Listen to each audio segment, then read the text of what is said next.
Hello and welcome to Key Study Point. Friends, in this video we will discuss about the summary of Birches.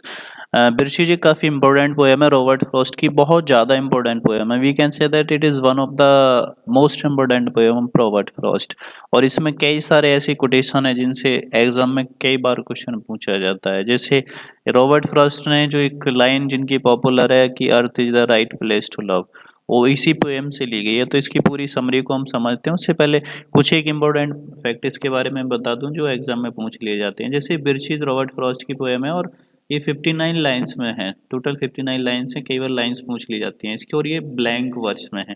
Blank verse क्या होता है, थोड़ा सा brief में समझा देता हूँ कि जब किसी पोएम का कोई स्टेंजा फॉर्म एक हम बोल सकते हैं कि कोई भी एक स्टेंजा फॉर्म ना दी गई हो, डायरेक्ट जो पोइट होता है लिखता जाता है उसको ब्लैंक वर्स फॉर्म बोलते हैं.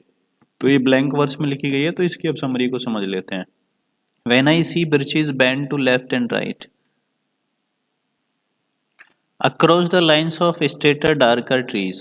बिर्च का एक पौधा होता है, एक बिर्च जिसको बुर्ज बोलते हैं. पोइट कहता है कि जब मैं देखता हूँ बिर्च को लेफ्ट और राइट में झुके हुए, बैंड माने झुके हुए, across the line of straight darker trees, आसपास बड़े सीधे स्ट्रेट खड़े हुए काल डार्क पेड़ों के आसपास. I like to think some boys been swinging them, और मुझे लगता है कि मैं सोचता हूँ कि कोई लड़का उनके आसपास उससे झूल रहा होगा. ठीक है, स्विंगिंग मतलब झूल रहा होगा.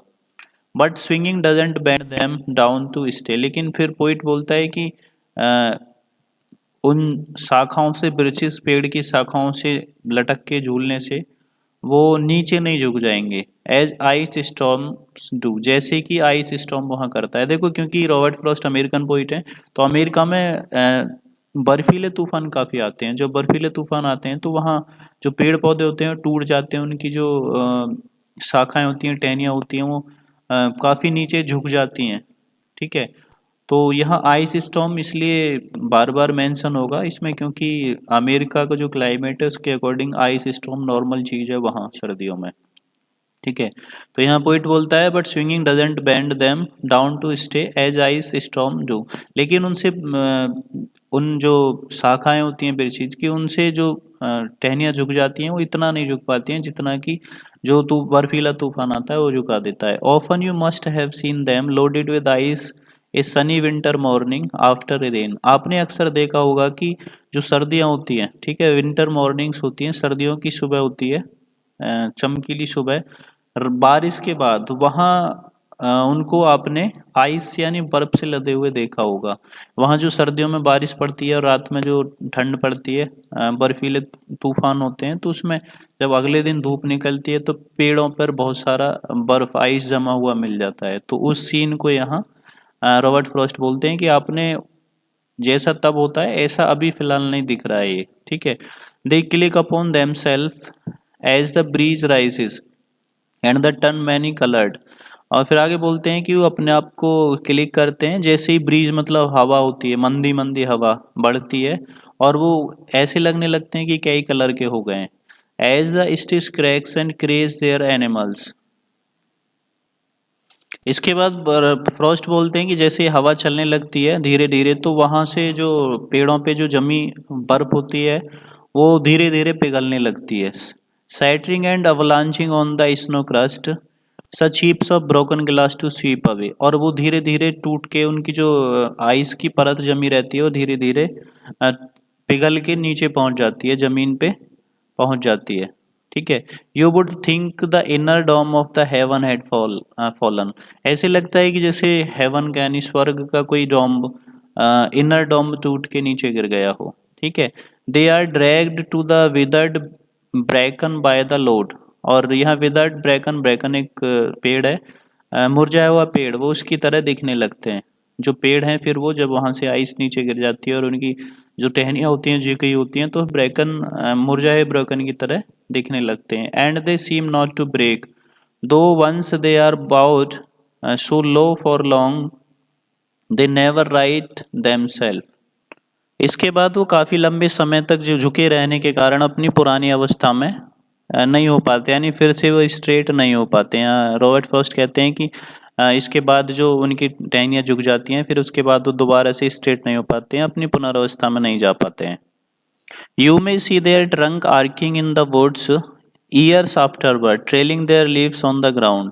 आपने देखा होगा कि years afterwards यानी सालों बाद भी देखा होगा कि जंगलों में जो इस तरह जो पेड़ होते हैं फिर चीज के, उनका जो ट्रंक होता है यानी जो उनका तना होता है वो टेढ़ा हो जाता है, आर्क की तरह बना लेता है और उसकी पत्तियां जमीन पे गिरती रहती हैं। Like girls on hands and knees that throw their hair before them over their heads to dry in the sun.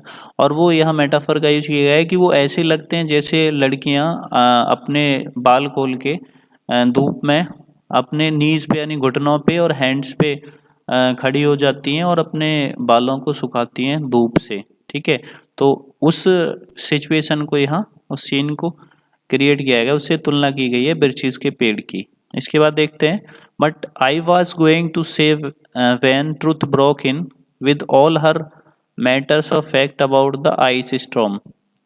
But I was going to say, लेकिन मैं कहना चाह रहा था कि जो सत्य है, जो आइस मतलब ये आइस स्टॉर्म वाला जो सत्य है, फैक्ट है, जिसमें अभी ऊपर बात की है रॉबर्ट फ्रॉस्ट ने, बोलते हैं कि मैं उससे अलग कुछ और बताना चाह रहा था। I should prefer to have some boy band them.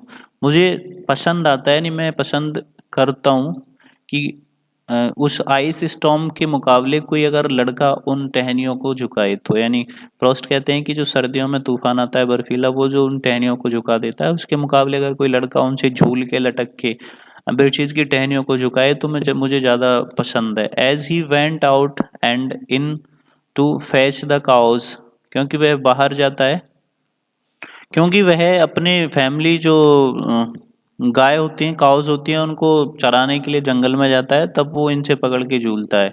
तो यहाँ रॉबर्ट फ्रॉस्ट कहते हैं कि some boy too far from the town to learn baseball, और कोई लड़के या कोई लड़का जो अपने शहर से दूर बेसबॉल खेलने के लिए, सीखने के लिए वहां जाए। Whose only play was what he found himself, और उसका खेल सिर्फ वही हो, ठीक है, कि वो पेड़ पे जाके झूले और आराम से एंजॉय करे। समर और winter and could play alone, और सर्दी हो या गर्मी वो हमेशा अकेला खेल सके। इसके बाद नेक्स्ट स्टेंजा में one by one he subdued his father's trees. आगे बोलते हैं कि उसके बाद वो लड़का सभी जो ट्रीज होते हैं उनको जीत लेता है। यहाँ जीतने से मतलब है कि by riding them down over again, उन पे बार बार झूल के, उन पे टहनियों से लटक के उनको नीचे झुका देता है। Until he took the stiffness out of them, और वो तब तक ऐसा करता है जब तक उन सभी पेड़ पौधों की जो स्टिफनेस यानी कठोरता है उसको कम नहीं कर देता है। And not one but hang limb not one was left, और वो किसी भी पेड़ पे ऐसे क्यों टहनी नहीं छोड़ता है जिस पे लटक के वो नहीं झूलता है।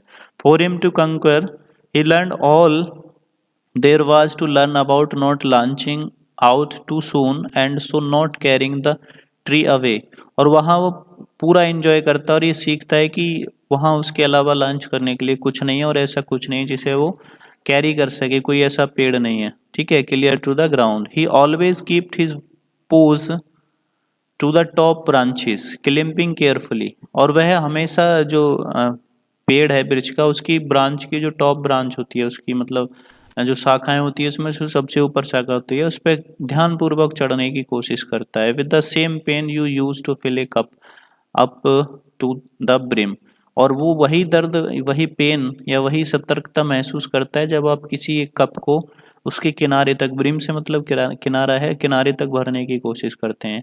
Then he flung outward feet first with a swish, तब फिर वह नीचे गिर जाता है। ठीक है, पहले पैरों के बल गिर जाता है, कूद जाता है, और विद ए स्विस, और वहां उसको एक बेंत के साथ, ठीक है, स्विस मतलब बेंत है यहाँ, kicking his way down through the air to the ground, वो बेंत के साथ फिर ऊपर से जमीन पे आ जाता है।